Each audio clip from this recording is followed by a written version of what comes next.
How did you get that footage of Diddy? I figured most journalists would not disclose their sources. If Sean Combs watches this, what do you think he's going to feel? Like, wow, this is amazing. I think he's going to say this is the best documentary I've seen in a long time. My favorite villain? I kind of like Diddy. There are no misconceptions about me. You guys don't need to worry about me getting revenge from Diddy. I've got 3 moves that make sure he'll never be able to come after me or my family. First, I personally reached out to the victims' legal teams. The real reason he's not getting out is those buried cases behind the scenes. I provided legal funding for 7 victims who had been silent for years and brought in the top criminal attorneys in the country. Second, I bought up every potential post-release business deal he had lined up. I planned this 2 years in advance, so by the time he got sentenced and still had hope of getting out, every partner had already cut ties with him. Third, I don't just have evidence, I've got backups. This is an entire minefield that's been buried for 20 years. I uncovered every secret from the last 30 years. With testimonies from the victims, we interviewed over a dozen people he tricked, threatened, or violated. You think that's harsh? No, he destroyed other people's lives for decades. I'm just making sure he spends a few extra years in prison for it. I'm not afraid of his people, not afraid of his threats. I know he's still in there fantasizing about a comeback, but the truth is, he's never coming back. Dallas-based Bishop T.D. Jakes has finally addressed the growing speculation surrounding his alleged connection to events hosted by Diddy. New reports suggest he may be preparing to take legal action against individuals who have publicly accused him of involvement. Following recent headlines involving Jay-Z and Beyoncé, Jakes is now the latest high-profile figure linked to efforts aimed at challenging sources connected to Diddy's ongoing controversy. This development raises serious questions. What role did he truly play at these gatherings? And what exactly are the allegations being made? That's why people get on my nerves talking about who you should be seen with. I do homeless shelters. I walk in prison ministries. I deal with murderers. I deal with rapists and killers because they're our children, our sons, and our daughters. Here we are. Hey, Tyson. You bring all the people who prayed, all the people who tested, all the people who had prayer vigils, all the people who were concerned and sent love and sent notes.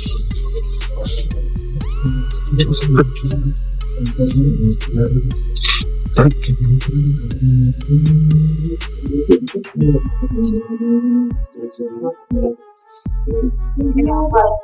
Just grace. Not afraid to die. I want to hurt my face. The people who love me, the church who hates me, follow me to the God of the second.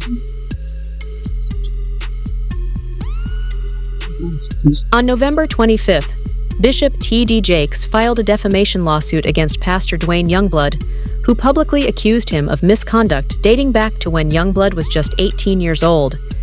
Youngblood claimed the incidents occurred during church services and said he had witnesses and phone records to support his allegations. The claims were deeply disturbing and quickly gained widespread attention. Since then, Bishop Jakes has also been mentioned in legal documents connected to Diddy and referenced by comedian Cat Williams as part of the growing controversy.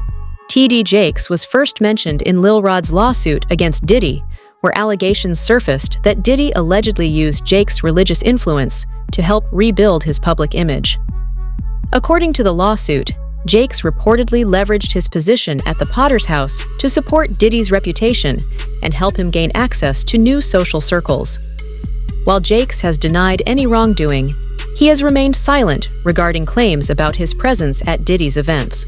You can't even imagine being 18, 19 years of age. This person is killing it, and they're saying to you, come on in, let's talk. And so I did. I went in. We sat down at a very long dining room table in a room that she had. And for 2 hours, it was unbelievable.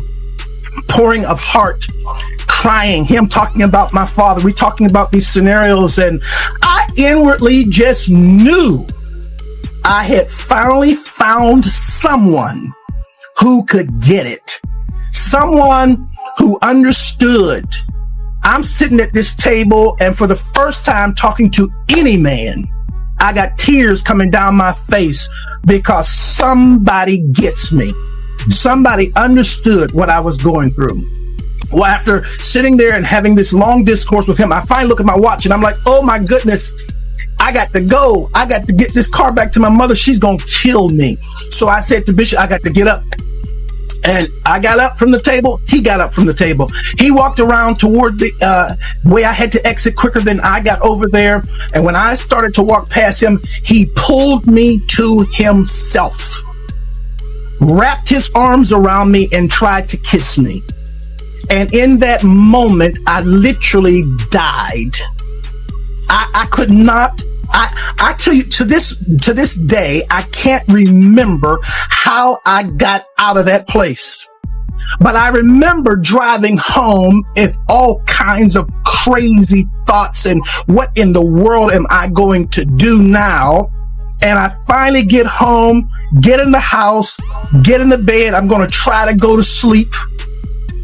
And I get to sleep and get up in the morning. And in the morning, I step into our bathroom and my home phone rings.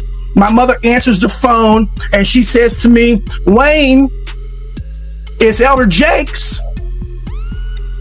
And I get on that phone. And when I get on that telephone, I can hear water. He is sitting in a bathtub. And in that thing, he says to me, without any hesitation, there's 3 things I need you to do. The first one is, when I come to Pittsburgh, you're going to be the only person I sleep with. The second one is, you can't sleep with anybody else because I don't want to give my wife anything. And thirdly, I will take care of you the rest of your life. I can't to this day remember how I got off that phone, but I do know I made a decision that I wasn't going to the service that night. And eventually I told my mother, I'm not going to go to the service tonight. She says, no. You know, we got a rule in this house. If we go, you go. I never told her what he had done. I went to church, and the most humiliating thing imaginable happened that night at church. Bishop Jakes, getting up to preach, speaks into that microphone. I'm going to ask young minister Youngblood to read for me. And after all of that drama of the last 24 hours, I had to read. Several witnesses have claimed they saw T.D. Jakes at Diddy's high-profile gatherings, including his well-known all-white parties. One individual, Gandal, allegedly confirmed Jakes' presence and questioned why a religious leader would be so closely associated with Diddy. In previous statements, Gandal also suggested that certain pastors were connected to Diddy's inner circle, hinting that some may be hiding behind carefully crafted righteous images.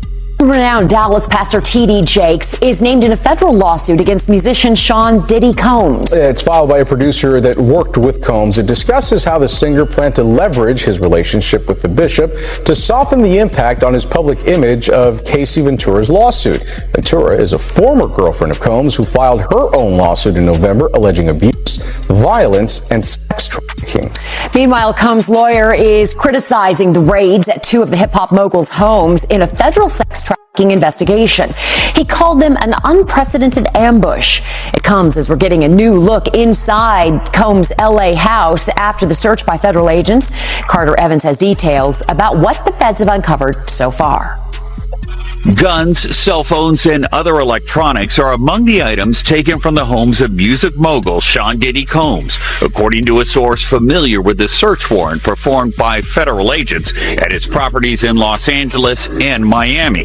TMZ says this video shows the aftermath of the raid inside Combs' LA mansion. Drawers empty, documents scattered, and safes opened and searched. Hours after the raid started, Combs was seen walking around the Miami Opa-locka airport, according to TMZ, which also obtained this video. Later, at the same airport, authorities arrested Combs' associate, Brendan Paul, and charged him with drug possession. In a civil suit filed against Combs by former music producer Rodney Jones, Paul was accused of being a drug and gun mule who allegedly aided Combs in sex trafficking. Yesterday, Diddy's lawyer called the law enforcement action nothing more than a witch hunt based on meritless accusations made in civil lawsuits. Could this federal investigation have come out of these private lawsuits? Oh, absolutely. If it involves sex trafficking or drugs or weapons or other illegal behavior. Lori Levinson is a former federal prosecutor. They've decided this is worth a lot of resources across the country. So once they've done these searches, they have evidence to follow up on. And if they've got it, they'll move on it.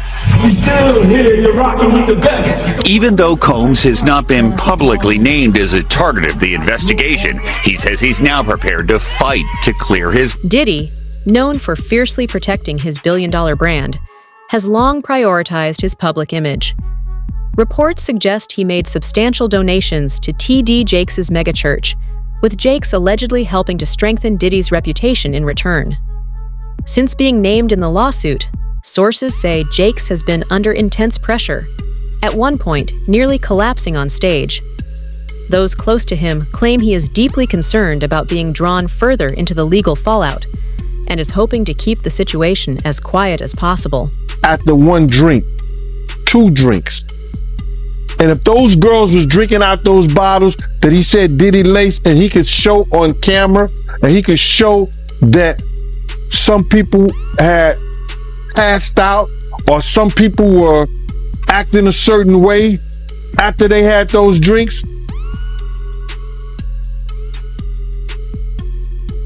he won his case on that one. When you was around Diddy, was he doing drugs, like party drugs, like ecstasy and stuff like that? Diddy wasn't the dude he is today when I was around him. You understand? He had just started. When I was about to leave, he had just started with because he never smoked weed, he never smoked cigarettes. I never seen him do cocaine or none of that shit. You understand? He would have it for people to do it. You understand? It's certain of his girls like to do it, and he would make sure it would be there. But he wasn't the one that did it. Diddy didn't start getting hooked on drugs until he got hooked on those painkillers. After he got hooked on those painkillers, he started drinking more, because he wouldn't even drink hard liquor. He was only drinking champagne, Don P or Cristal. He was not drinking hard liquor then. Yeah, that's real talk, man. And he also claims that, Diddy, he was using T.D. Jakes to fix his image. You believe that? Well, we saw that to be true anyway. That's what he was trying to do all that time.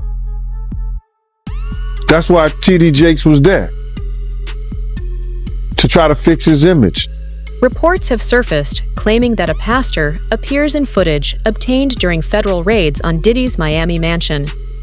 While officials have not confirmed the individual's identity, some figures, including Gandal and alleged victims, have suggested it may be T.D. Jakes. These recordings are believed to be a major source of Jakes' growing concern, as their release could seriously damage his reputation and potentially lead to legal consequences. How you feel about these rumors surrounding, Diddy and T.D. Jakes? Man, what I think about it is this, when I grew up in the church, the sinners was not supposed to have the same atmosphere with the saints. You have to be able to separate the two. So I'm looking at him as a saint going to a party that ain't nothing but sin, drinking, maybe fornication, man on man, woman on woman, he on she. But maybe he there to lay some hands on somebody. Maybe he there to save some souls. I know he got a contract with Revolt, so I'm just like, it's just real strange that he would be found at any kind of Diddy party or any kind of place with Diddy unless it's in a business atmosphere. So now what he's doing is he's making man, he making the Christians look real bad right about now. And you been to these parties, right? Oh yeah, I was there when he was doing the white parties in the Hamptons and the whole 9 yards. So I know what goes on at the parties. If they probably got a little bit more freakier, as time went on, because they got to the point whereas that they didn't even care. It used to be secretly, where people used to go to, separate rooms and different rooms, and they wasn't doing that out in the public, but now they don't care. Men kissing men and all this other that's just crazy. So why do you think he was going to these parties? I think that he's going to the Diddy parties, bruh. If he's going, we know he's going to the Diddy parties, and I know that it's, I know what usually happens at the Diddy party, or what we told this happened at the Diddy parties. Maybe he needs to see it for himself, man. Maybe he needs to go there and really be involved in some things that could help save some individuals while they going to those parties. Or maybe he just going to, man, it's hard to even talk about. Why would you find a religious man, when you know that the saints supposed to separate themselves from the sinners? And why would a religious man like himself be at a party which ain't nothing but sin that's going on, bro? Whether it's drinking, maybe fornicating, maybe, like I said, men on men, women on women. It's hard to put in perspective unless he's involving himself what is actually going on at the parties. It's hard, brother. Bro, you can't, I really don't know why, as a spiritual advisor to him, that they buddy when he got a party with him like that and be at his parties. It's got to be, maybe it's something more that meets the... Several legal experts have identified a troubling pattern in the allegations surrounding Diddy and those in his inner circle, suggesting that the alleged abuse was driven not only by desire, but by power, control, and dominance. T.D. Jakes' accuser has shared a similar account, claiming he was made to feel powerless and humiliated, even recalling a moment when Jakes allegedly told him he was owned. These statements point to deeper issues of manipulation and authority at the center of the controversy. So why do people continue to believe these accounts, and what does this mean for those involved? All his celebrity friends is going to speak or say nothing until they're either contacted or they know what they really got. So you feel like they might be worried that they might be on tape at one of Diddy parties doing something they wasn't supposed to be doing? I think that the celebrities that may be worried is because what Lil Rob said. Lil Rob said in his affidavit that Diddy had every room taped and bugged. Diddy had, can you imagine? He had every room taped and bugged, and they found little bugs and little tape recorders. I mean, little those micro projectors or whatever like that, or video cameras. They found them in the house, bro. So by them having those things in the house, and people know there's drugs, there's alcohol, there's loose women, there's loose men, woman on woman, man on man, all kind of crazy shit. Bruh, they just wondering who or when they're gonna let this stuff be. Some believe that T.D. Jakes may have been another figure caught in Diddy's alleged web of influence. According to these claims, Diddy would invite high-profile guests to his parties, allegedly drug them, and secretly record compromising footage, which was then reportedly used as leverage. It has been suggested that this is how Diddy maintained control over certain individuals, possibly including Jake's, although none of these allegations have been officially confirmed.